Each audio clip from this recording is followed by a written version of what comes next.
Je vais faire une conférence sur la vallée de Visoko et les pyramides de Bosnie. J'ai entendu tout et n'importe quoi sur ce site. C'était il y a 5 ans.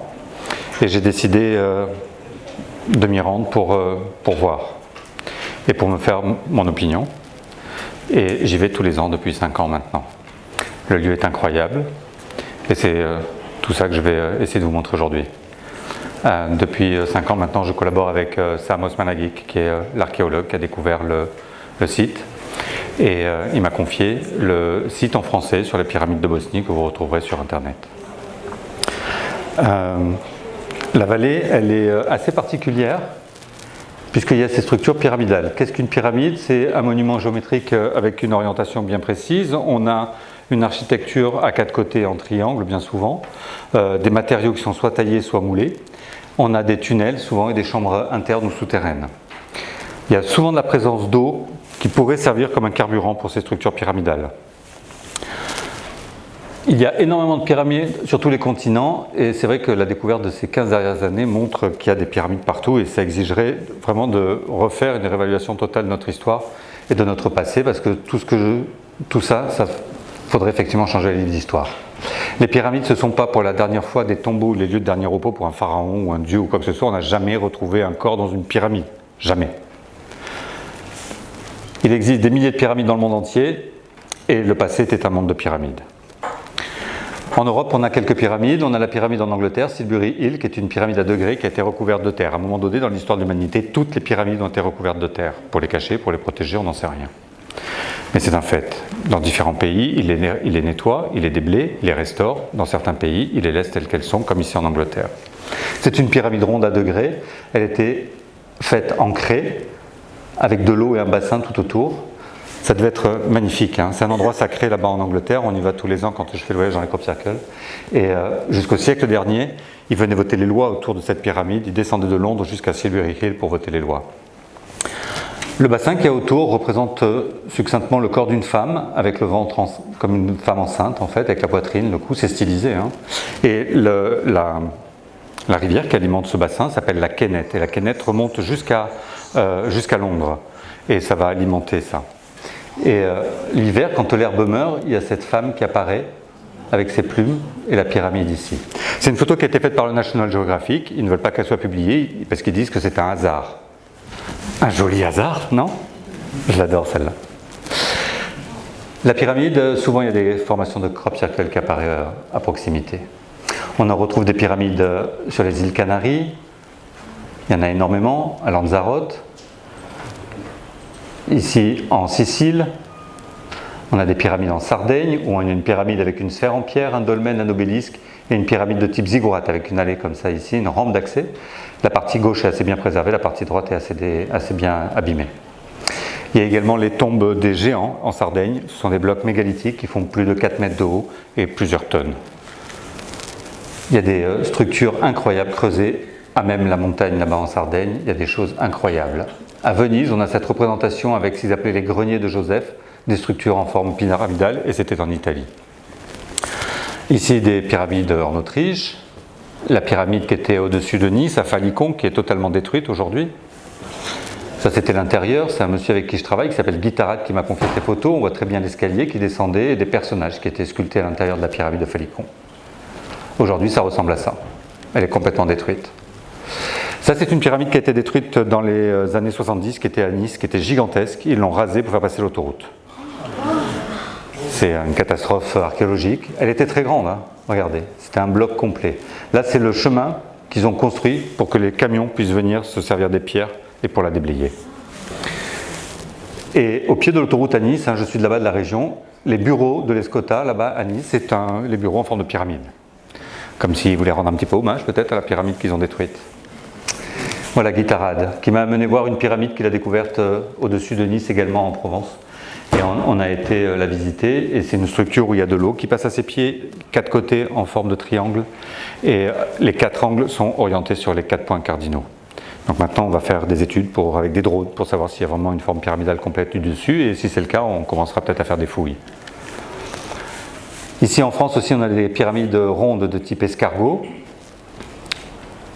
Et là on arrive en Bosnie avec la vallée de Visoko. Ici, vous avez ce qu'on appelle la pyramide du Soleil. Ici, en 2, la pyramide de la Lune. En 3, ici, la pyramide de l'amour. En 4, ici, le temple de la Terre-Mère. En 5, ici, la pyramide du Dragon. En 6, on a l'entrée de tunnels Kateka qui ne sont plus accessibles aujourd'hui. En 7, ici, tout en bas, les tunnels Ravenay. Et en 8, ici, il y a un temple qui s'appelle le tumulus de Zgarvinska. Zgarvinska, ça veut dire la porte. Et on pense que c'était peut-être le point d'accès pour rentrer dans la vallée de Visoko. La pyramide du Soleil, la voilà.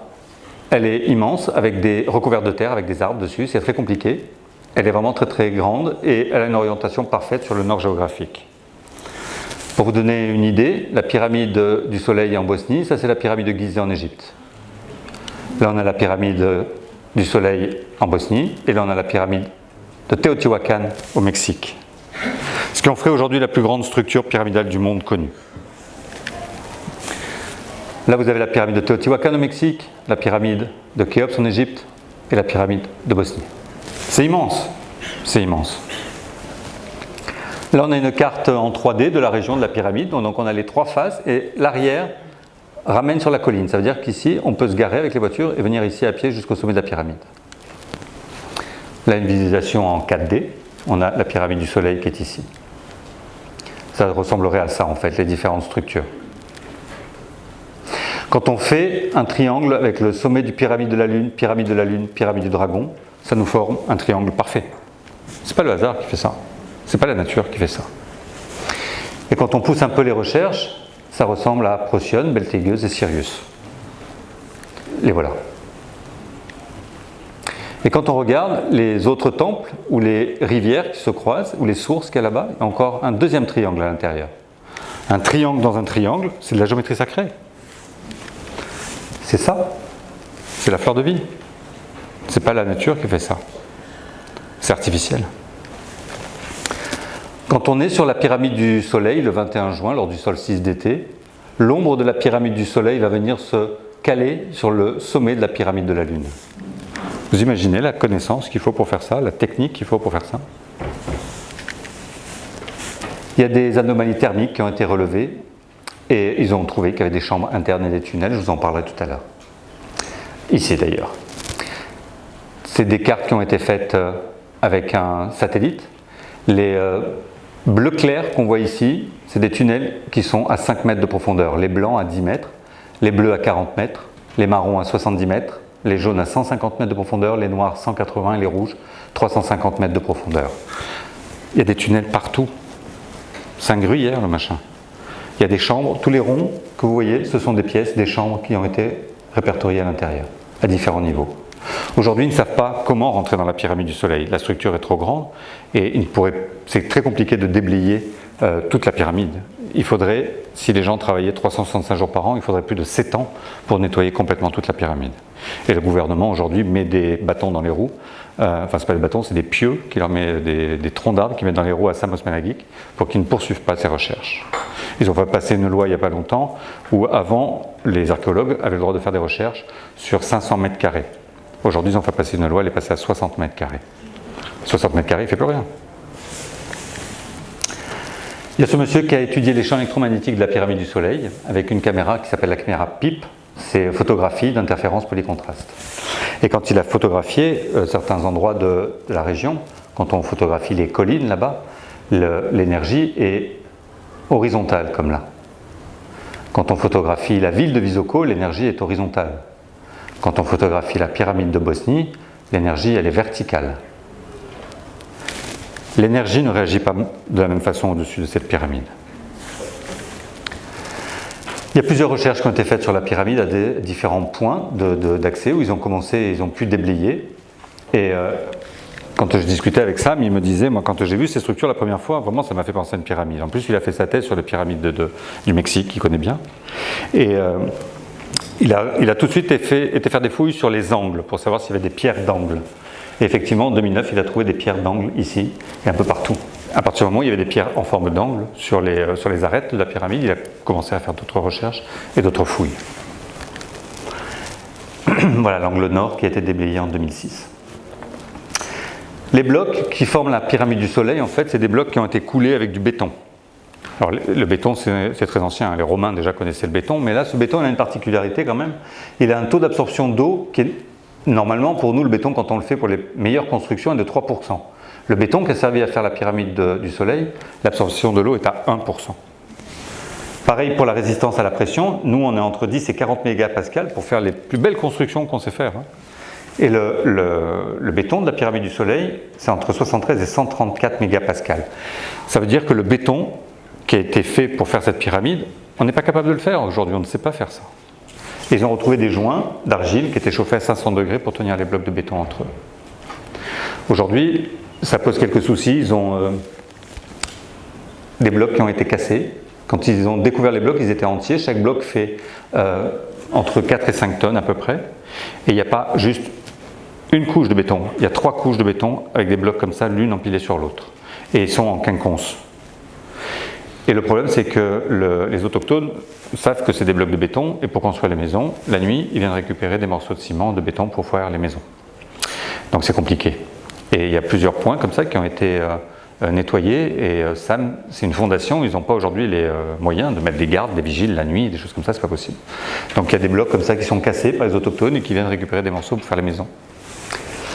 Le béton, on le voit ici, il y a plusieurs couches avec du sable, etc., les pierres sur le dessus. Et c'est vrai que quand on fait couler du béton, c'est toujours la partie la plus liquide qui va descendre en premier, et ensuite on a les grosses pierres sur le dessus. On a exactement la même chose ici. Le béton a été analysé par 6 laboratoires indépendants, dont le laboratoire français des géopolymères en France, avec Joseph Davidovich. Et les 6 laboratoires ont déterminé que ce n'était pas quelque chose de naturel, mais que c'était quelque chose d'artificiel. C'était vraiment du béton. Ce n'était pas la nature qui avait créé ça. Voilà, en gros plan, le béton. Et M. Davidovich qui confirme effectivement que c'est bien du béton, quelque chose d'artificiel. Ils ont découvert sur le bloc de béton, malheureusement, le béton on ne peut pas le dater. C'est fait avec des minéraux, on ne peut pas dater le béton. Par contre, ils ont retrouvé sur des blocs de béton des feuilles, qui au moment où le béton a été coulé, les feuilles ont été prises à l'intérieur. Et là, on a la matière organique et on a pu faire des analyses de carbone 14.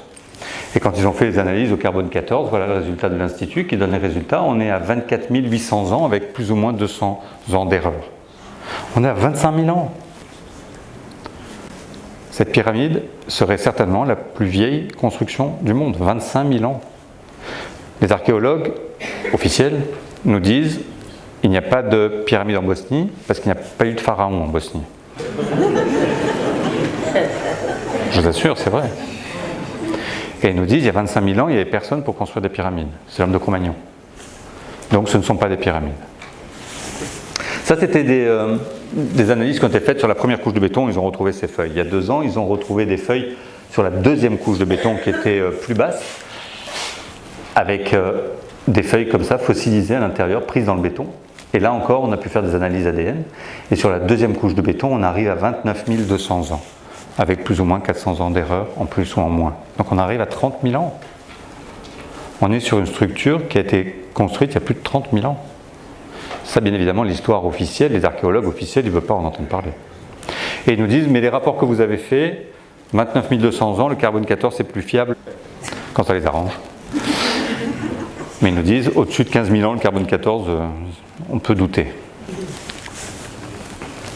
Souvent, vous voyez cette photo avec ce rayon. Alors, ce n'est pas une photo, c'est un montage. On n'a jamais photographié ce rayon sur la pyramide du Soleil.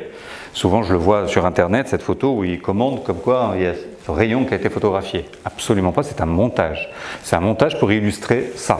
C'est qu'au sommet de la pyramide, ils se sont aperçus qu'il y avait un son qui était émis par la pyramide ou reçu par la pyramide, ils n'en savent pas trop.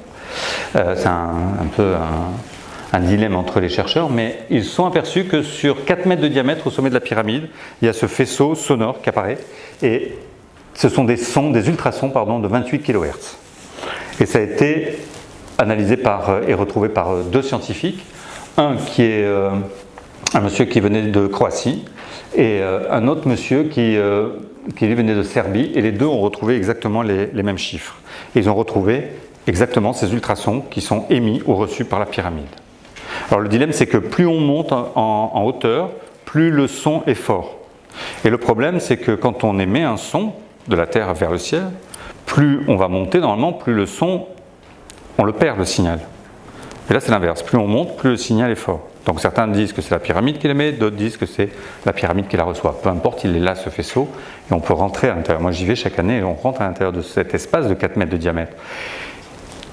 Et pour vous donner mon ressenti, c'est comment dire ça, c'est comme s'il y avait moins d'apesanteur. Voilà, on se sent moins écrasé par l'apesanteur.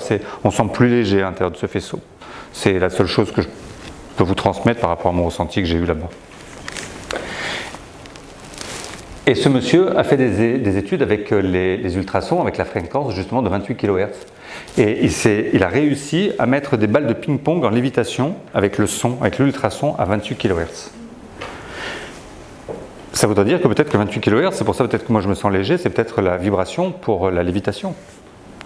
Et le monsieur, il a laissé les balles de ping-pong flotter comme ça pendant la nuit, il est revenu le lendemain et flottait toujours.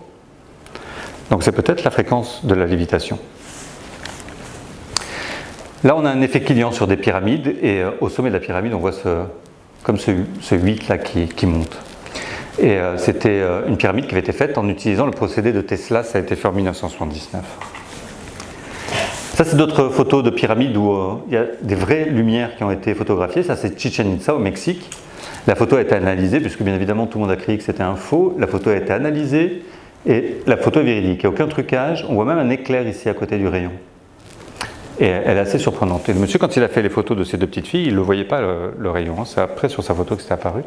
On a eu quelque chose de similaire également sur la pyramide de Teotihuacan au Mexique, proche de Mexico, avec ce faisceau aussi ici. Et la pyramide du soleil, voilà ce que ça donne quand on écoute le son de la pyramide qui a été capté en ultrason, qui aurait transcrit en son audible, ça donne ça.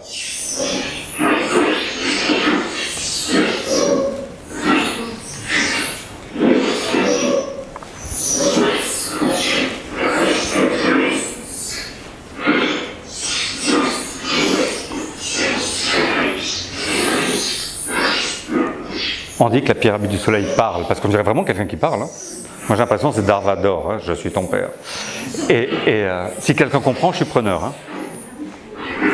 Mais c'est très particulier.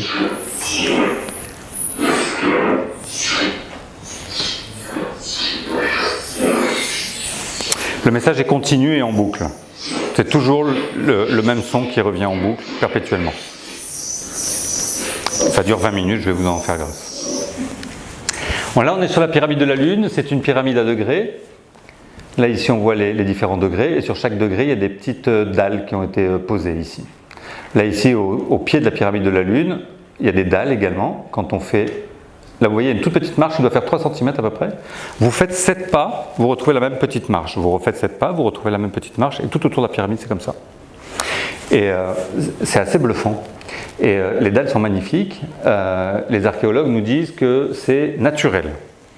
Là-bas, les collines, elles poussent avec des paliers, avec des dalles dessus. Tous les 7 pas, il y a un petit escalier. Ça, c'est naturel. C'est assez bizarre. Et c'est bizarre la Bosnie. Vous voyez, voilà, les paliers avec les petites dalles dessus. La petite marche, on la voit ici. Vous faites 7 pas, vous avez la même petite marche, on la revoit ici, etc. Donc ça pousse naturellement, officiellement en Bosnie. Moi, je trouve ça incroyable. J'adore ça. Vous voyez, les dalles sont parfaites. Tous les angles, parfaits. C'est naturel. Naturel. Voilà, Samos Managlik avec les dalles ici. Au sommet de la pyramide de la Lune, ils ont retrouvé aussi un trou qu'ils ont déblayé. Et vous voyez les dalles partout ici, ça descend comme des escaliers. Voilà. Il y a 1, 2, 3 niveaux et après on descend. Mais ça, encore une fois, c'est totalement naturel. C'est des couches géologiques qui nous expliquent qu'ils sont naturels. Et on descend, on voit les blocs à l'intérieur, hein, complètement. Ça, c'est le son qui a été enregistré, l'ultrason qui a été enregistré au sommet de la pyramide de la Lune. C'est plus stellaire, ça me fait plus penser moi, au son de le chant des sphères, les sons qui avaient été enregistrés dans l'espace par la NASA.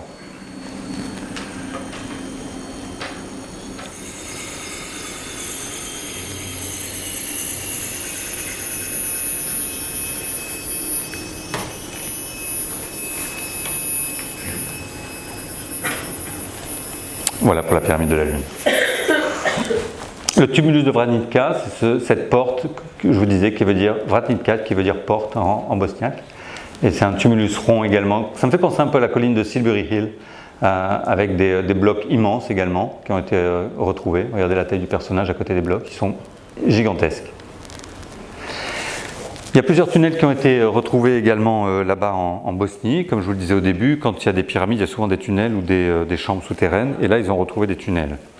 Et Sam, quand il a trouvé les pyramides, il a été interroger les gamins du coin en leur disant « Est-ce que vous connaissez des tunnels dans lesquels vous allez jouer par hasard ?» Et les enfants lui ont dit « Oui, bien sûr, on connaît les tunnels. On t'emmène si tu veux. » Et ils ont amené Sam dans les tunnels. Et c'est des tunnels qui ont été, à un moment donné dans l'histoire, qui ont été totalement rebouchés. Donc aujourd'hui, le travail qu'ils font, c'est de déboucher ces tunnels pour pouvoir trouver les merveilles que je vais vous montrer. Ça, c'est un peu l'avancée des fouilles qui ont été faites. Là, on a l'entrée. Vous voyez, le rose, c'était en 2006, ils ont fait ça. Le jaune, ils ont déblayé que cette partie-là. C'est très long. Les gars qui bossent dedans, les volontaires qui bossent dedans, on les appelle les fourmis, parce que c'est vraiment un travail de fourmis, avec les brouettes, etc., pour vider les tunnels, pour trouver tout ce que je vais vous montrer. Voilà l'entrée du tunnel. Aujourd'hui, ils ont mis du béton par terre pour qu'on puisse marcher sans trop de problèmes, et c'est étayé avec des poutres en bois. À l'intérieur du tunnel, à l'entrée du tunnel, ils n'arrivent pas à comprendre et pourquoi et comment il n'y a aucun animal qui rentre à l'intérieur de ces tunnels. Ils ont fait des analyses, ils se sont aperçus qu'à l'entrée du tunnel, il y avait des ultrasons et les animaux ne rentrent pas. Normalement, il devrait y avoir des rats, des chauves-souris, il devrait y avoir plein de trucs comme ça. Il n'y a pas d'animaux qui rentrent. Les seuls animaux qu'ils ont retrouvés, c'est des petites araignées. Et en fait, les araignées avaient été amenées avec les poutres en bois quand ils ont étayé les tunnels. Et une fois à l'intérieur, les araignées ne se reproduisent pas. Ils ne savent pas pourquoi. Et quand on rentre dans le tunnel, comme ça, sur plusieurs mètres, voilà, ça ressemble à ça. Il y a des couches de pierre et il y a ces parties ouvertes à l'intérieur. Ils ont retrouvé des symboles également sur des pierres dans les tunnels qui font penser beaucoup aux runes. Ils ont fait des analyses sur les tunnels aussi qui ont été datés à peu près de 4600 ans. Et un jour, quand ils ont déblayé un tunnel, ils sont arrivés sur une pièce qui était complètement ouverte, où il n'y avait pas de gravat à l'intérieur, et il y avait ce mégalithe qui était là posé au sol. Il fait 4 tonnes, on l'appelait K2. K2 parce que mégalithe en bosniaque, ça commence par la lettre K, et c'est le deuxième qu'ils ont trouvé, donc K2. Et ils ont fait des analyses sur K2. Et là, c'est très surprenant, puisque on voit ici, il y a un trait ici tout autour, comme s'il y avait un couvercle en fait sur le mégalithe. Et c'est un mégalithe qui a toujours été allongé, c'est pas quelque chose qui était droit.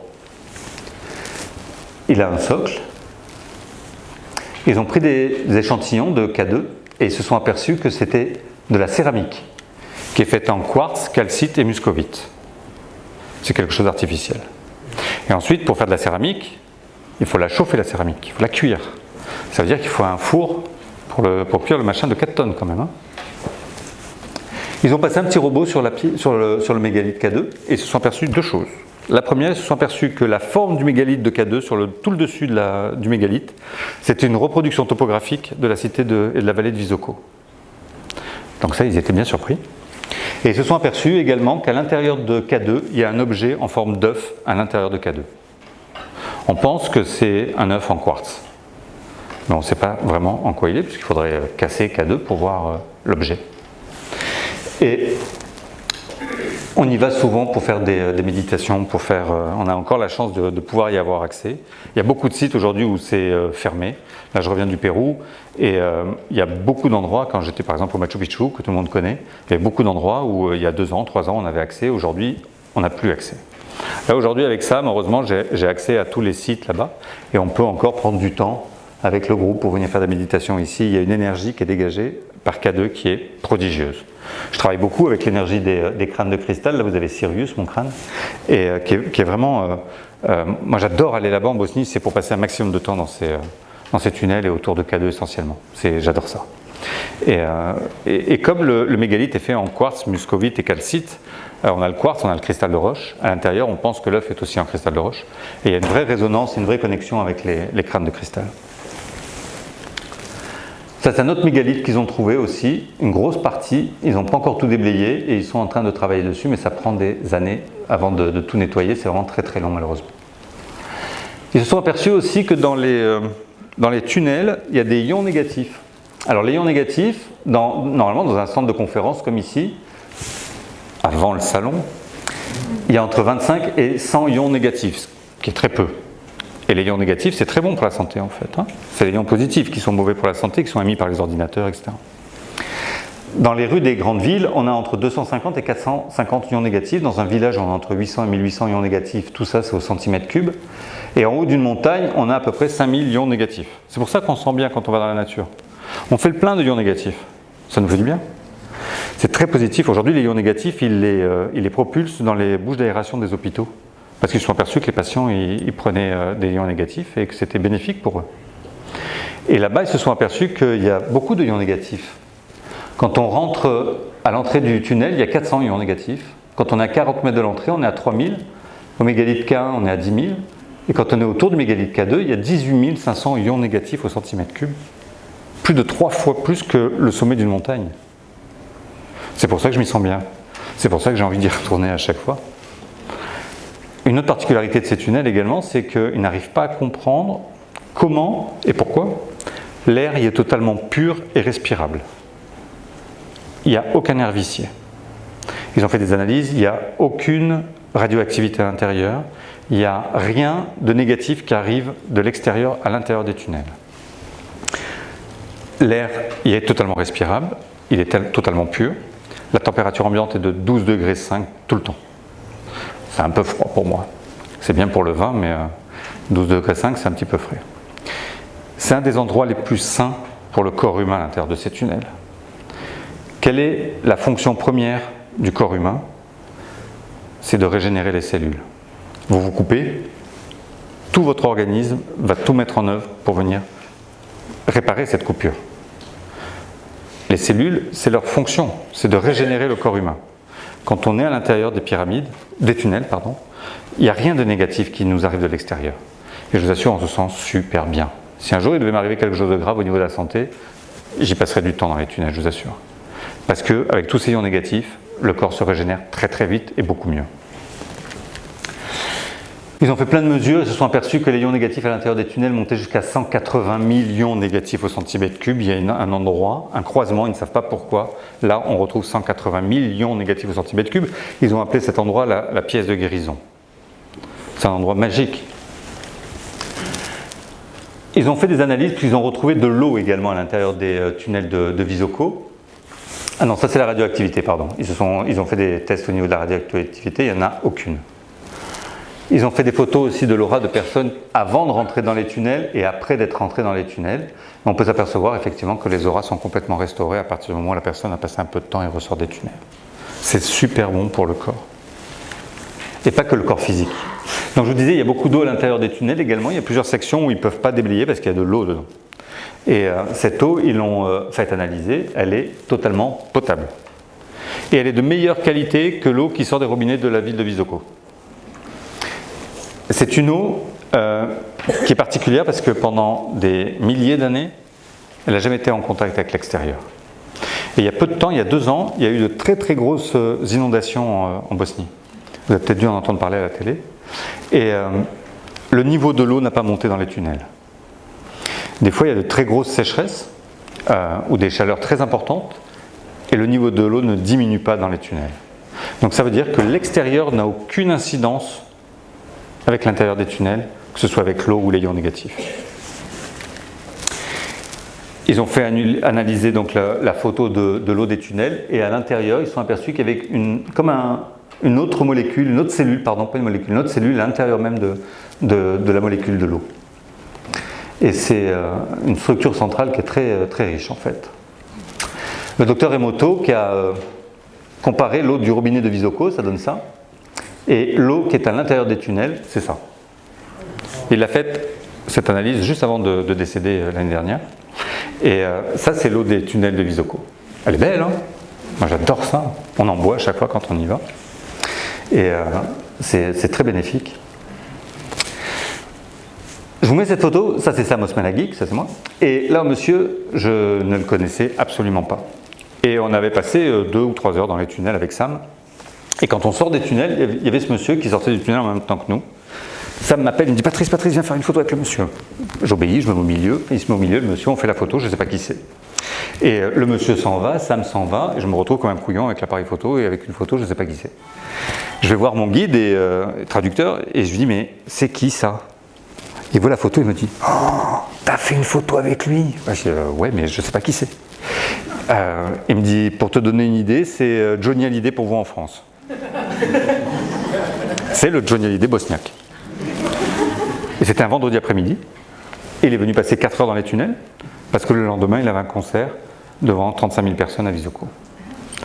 Il est venu faire le plein d'énergie. Là-bas, de plus en plus de gens le savent. On a des gens du gouvernement qui y vont, des ministres, qui vont passer du temps dans les tunnels. Les mêmes qui décrient Sam et qui ne veulent pas lui donner un crédit, et ils vont passer du temps dans les tunnels. Et les gens, comme ça, ils viennent passer du temps dans les tunnels. Ça, c'est le son qui a été enregistré sur le mégalithe K2, l'ultrason, qui est un peu différent des deux autres.